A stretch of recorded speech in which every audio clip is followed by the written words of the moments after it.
Good morning friends, कैसे हैं आप सब। Welcome back my YouTube channel.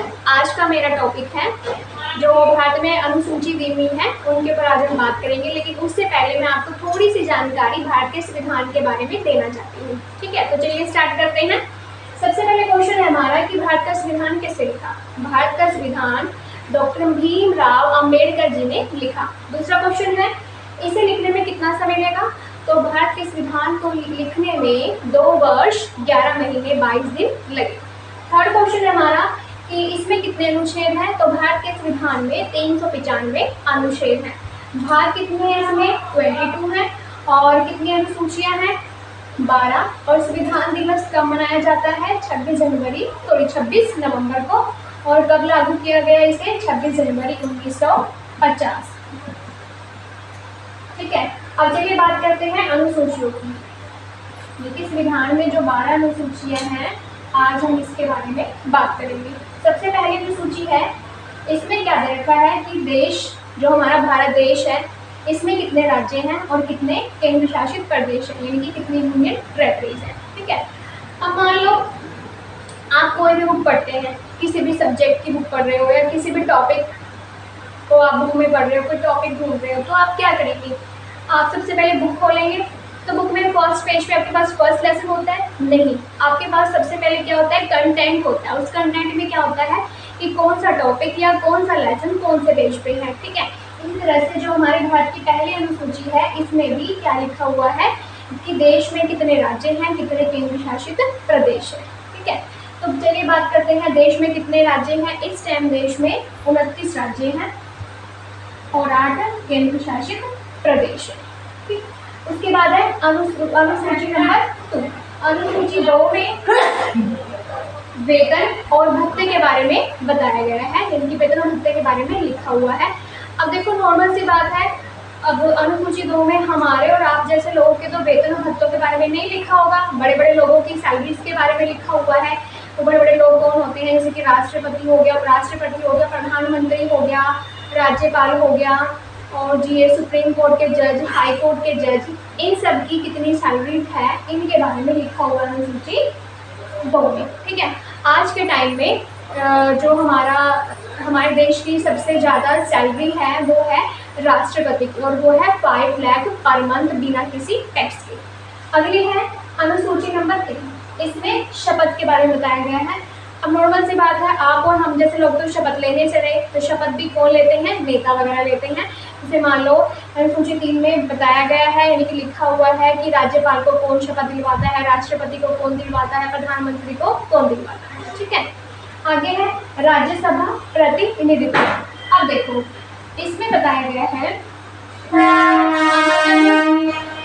कोई भी राज्य अपनी मर्जी से, ठीक है, राज्यसभा में मेंबर नहीं भेज सकता। ठीक है, अब मान लो हरियाणा राज्य है, ठीक है, हरियाणा राज्य राज्यसभा के अंदर अपनी मर्जी से थोड़ी 20 मेंबर भेजेगा, अपनी मर्जी से थोड़ी 25 मेंबर भेजेगा। उनके पास एक लिस्ट होती है जिसमें साफ तौर पर लिखा होता है कि आपके राज्य के इतने मेंबर जो है वो राज्यसभा बैठक में बैठ सकते हैं। ठीक है, इस तरह से हर राज्य के पास अपनी अपनी लिस्ट होती है, हर राज्य को पता होता है कि उनके राज्य में से कितने मेंबर जो है राज्यसभा में जाएंगे। ठीक है, जैसे कि हरियाणा के अलग पंजाब और उत्तर प्रदेश, इधर से झारखंड, राजस्थान वगैरह। उसके बाद है SC ST, ये है हमारी 5वीं अनुसूची। SC ST में क्या है, SC किसे कहते हैं, SC कहते हैं अनुसूचित जाति को, और ST किसे कहते हैं अनुसूचित जनजाति को। ठीक है, तो जब देश आज़ाद हुआ तो मतलब कुछ लोग पिछड़े वर्ग के पाए गए। ठीक है, और मतलब उन पिछड़े वर्ग को सभी अधिकार नहीं मिलते थे। अब मान लो जो अनुसूचित जाति वाले लोग हैं वो आम लोगों की तरह गांव में रहते थे, हमारी तरह गांव में ही रहते थे। ठीक है, जो अनुसूचित जाति के लोग हैं ज़्यादातर उनका खाना पीना रहन सहन उनकी बोली सेम हुआ करती थी, लेकिन फिर भी इन अनुसूचित जाति वाले लोगों को दबाया जाता था और इसीलिए इन्हें दलित कहा जाता था। ठीक है, तो मतलब दलित किसे कहते थे, जिन लोगों को दबाया जा सके। उन्हें क्यों दबाया जाता था, क्योंकि ज़्यादातर जो अनुसूचित जाति वाले लोग थे इनके पास अपनी ज़मीनें नहीं होती थी, और अगर होती भी थी तो थोड़ी बहुत होती थी। ठीक है, तो ये मतलब छोटी जाति वाले लोग यानी कि दलित लोग क्या करते थे, बड़े बड़े जमींदारों के यहाँ पर काम करते थे। ठीक है, और जब ये छोटे जो दलित जाति वाले लोग थे मतलब इनसे जो ज़मीन अपनी ज़मीन रखकर पैसे वगैरह ले लेते थे, और जब दलित लोगों से अपनी ज़मीनें नहीं छुटवाई जाती थी तो जो बड़े बड़े ज़मींदार थे वो दलित लोगों की ज़मीन गिरवी रख लेते थे। ठीक, उसके बाद बात आती है हमारे पास अनुसूचित जनजाति की। अब अनुसूचित जनजाति गांव में नहीं रहते थे, ये रहते थे जंगलों में। ठीक है, अब नॉर्मल सी बात है, गांव में रहने वाली आदमी का जीवन यानी कि इंसानों का जीवन और जंगलों में रहने वाले इंसानों का जीवन अलग लोगों को। जो अनुसूचित जनजाति के लोग हैं उनका रहन सहन, उनका खान पीन, उनकी बोली, ठीक है, उनका कल्चर, संस्कृति वगैरह सब कुछ अलग था। ठीक है, तो कहने का मतलब है जब देश आज़ाद हुआ तो अनुसूचित जाति और अनुसूचित जनजाति के विकास के बारे में भी सोचा गया। अगला है असम, मेघालय, त्रिपुरा, मिजोरम। जी हाँ, अनुसूचित 6 में इन 4 राज्यों के प्रशासन के बारे में बताया गया है, क्योंकि इसमें ज़्यादा अनुसूचित जनजाति वाले लोग रहते हैं। उसके बाद है शक्तियों का बंटवारा। ये है हमारे अनुसूची नंबर 7। अनुसूची 7 में बता रखा है शक्तियों के बंटवारे के बारे में।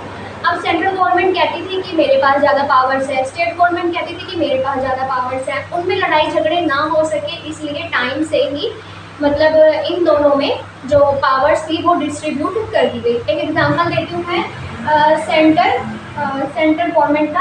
अब मान लो हमारे देश में, इंडिया में हर 10 साल बाद क्या होता है, जनगणना होती है।